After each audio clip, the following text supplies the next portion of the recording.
భారతదేశ తలకట్టు, భారతమాత నుదుటిన బొట్టు, భారతీయతకు ఆయువు పట్టు, మనందరి అందమైన కాశ్మీరం నా మీదొట్టు.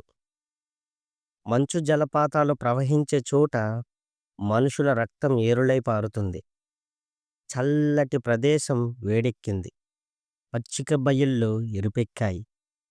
అందమైన యాపిల్స్ నేల రాలే చోట ఆడపడుచుల తాళిబొట్లు రాలిపోయాయి. అద్భుతమైన ప్రకృతి సాక్ష్యంగా అమాయకుల ప్రాణాలు బలయ్యాయి. మంచు చుక్కలు ఇంటి పైకప్పుపై కురిసే చోట తిన్నదరగని ఉగ్ర రాక్షసి తుపాకీ గుళ్ళను కక్కింది. చలిబట్టలు కప్పుకునే కాశ్మీర్ లోయ శవాలను మీదేసుకొని వేడిని పొందింది. సహజమైన పూలు రాలే చోట కన్నీళ్లు బొలబలా రాలాయి. అందమైన పక్షులు ఎగిరే చోట వందల ప్రాణాలు గాల్లో కలిసిపోయాయి.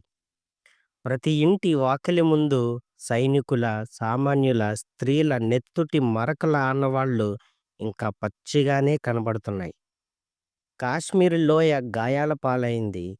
పహల్గామి నెత్తుటి ముద్దయింది.